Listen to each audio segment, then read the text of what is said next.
In this video, I'm going to go through a model that I came up with that's designed to help us solve and better understand different interpersonal problems we have communicating interpersonally. So let's go. So why did I create this? I had taught this course a few times and I noticed something interesting.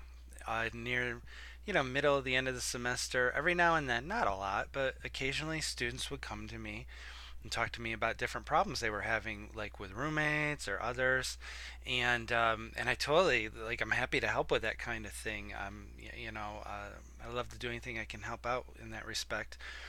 But I was thinking, I was like, a lot of the stuff I'm telling people is rooted in the class, and some of it we had covered, not all of it. At the time, I was talking with students, and I thought, okay, there's an opportunity for me to do a better job connecting what I'm teaching with real, actual problems students are facing and will face throughout the rest of their lives. So, so I tried to figure out, well, what kind of steps do I go through when students come to me with these problems? And I don't know if what I've come up with is all that great. It's a work in progress. I've changed it a little since last semester, but we'll go through it and hopefully it helps. And if you find opportunities where I can make it better, then I would love to hear them. So, before I get to it, a few benefits. I think if I think the process of going through this and really trying to understand what's driving the interpersonal problems we face, I think going through that process can make us more cognitively complex, which is going to help you see problems with greater sophistication, give you more options. It's going to help you apply material, synthesize material from throughout the class. Right now, when I go through this model, we haven't covered much in class because I'm doing this at the beginning of the semester. So there won't be a lot of concepts, but each day in class or week in class when we learn new concepts, they can be another part of the puzzle that can help you solve interpersonal problems. So so where your ability to apply this model is only going to improve throughout this semester if you show up and pay attention at least. So this applying this model gives us a chance to engage in deliberate practice, to really reflect on the problems we face and how they might be able to be handled. So it just makes us more thoughtful in terms of our handling our problems. And like I said earlier, I hope this gives you options for handling and maybe even preventing some of your interpersonal problems. And then honestly, I don't want you to use the material from this class and forget it. I want you to be able to use it day in and day out. And 5 years from now, I want you to still feel like, hopefully you do now or will soon, but now, later semester, 5 years from now, I want you to feel like this was a useful class, that you're still able, that you're better off for having taken it. So those are the goals. I'm going to need you to kind of bring your game to make this happen, but that's certainly the goal here. So all right, the model I've come up with, core model, three elements: causes, options, and reflection. So let's go into it. Causes. So say we have a problem, you know, problem with a roommate. Okay, what might be causing the problem? Here you don't have to identify the main cause. Just think about anything that might be driving it and try to think as many as possible. Early in the semester, you'll probably be very broad, and there might be things that that aren't too sophisticated, or they're just the obvious kinds of things, and they don't have much to do with this class. So you know the kind of superficial, low level kinds of causes. Later in the semester, hopefully you'll be able to see what's going on more. Hopefully you'll be able to see more than you can now because you'll be more cognitively complex. And you'll see some of the concepts we've talked about driving some of the problems. So as we go later in the semester, like today, if you analyzed a problem, you just might say, oh, it was just poor communication. Later in the semester, you might be able to spell out precisely how the communication was poor, why it was poor, and what could be done about it. So, first, if you've got a problem, try to identify what might be driving it, the causes. Once you have that, now you have a sense of areas you may intervene. Like each cause might present a way you could approach the problem and do something about it. Not all will. Sometimes you can't do anything about it. Sometimes the causes are out of our control. But what I would encourage you to do in this stage is try to find an option or two that might be the best way to solve the problem.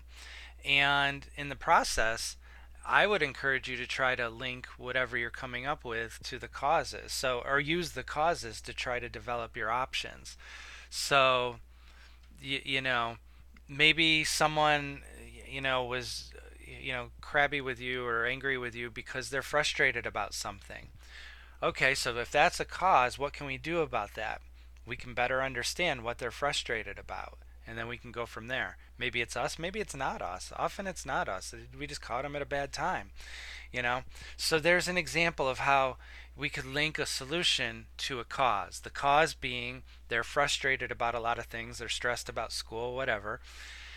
And the solution there, or the potential option, is to help them with that problem or to at least understand what the problem is. And then from there that might give us a sense of how we can proceed. So, we looked at some causes and then we try to consider what options there might be. What causes can we do something about? So, what options do we have? And then we try it. And then either it works out or it doesn't, and we might need to go back and consider additional causes or look for other options. And here's where, between now and the end of the semester, I hope you're able to, by the end of the semester, I hope you're able to offer a much longer list of options and causes than you would be able to today for a given problem. So, and then just a couple other things.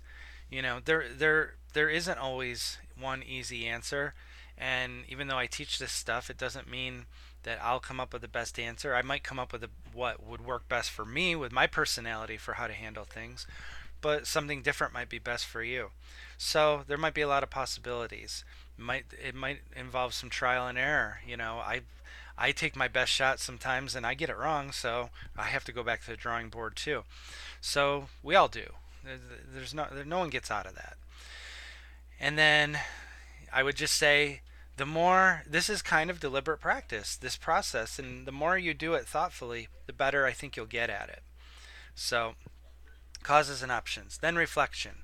If we stopped with causes and options, we wouldn't necessarily learn as much as we could from the process. So the next thing we can do to kind of round out what we can get out of this is to ask ourselves a couple of questions. How might the problem have been prevented, and how might I be able to prevent this problem from happening in the future? Why go through the same problem over and over and over if we can identify ways to stop it from happening over and over and over? So that's what these two questions are designed for. These are just reflective kinds of questions that will help you learn more about the cause and effect of whatever problem you're looking at. And it'll help you better assess your solutions. And so the idea here is that, like, let's say you have a problem and you think about it after the fact, like, oh yeah, I wish I'd done that this time, but I didn't. Well, maybe next time you'll be quicker to use a better approach. So that's the point of doing this last step, it'll make you better. It'll help you understand this time better, and hopefully help you handle future situations better, similar situations in the future. Hopefully it'll help you handle them better. So, and then for some problems, there might not be any good answers. We just might not, we can't fix all of these things.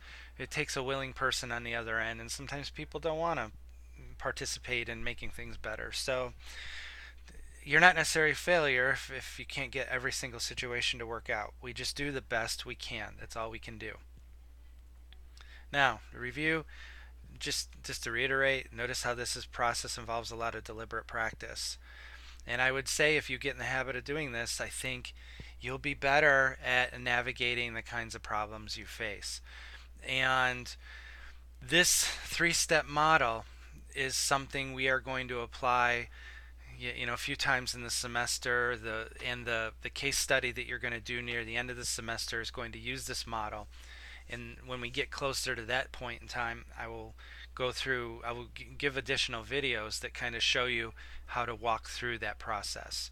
But for now, hopefully when you have interpersonal problems, you can kind of use this framework and then add course concepts to this framework as we learn more concepts, and hopefully that really helps you be a more effective communicator.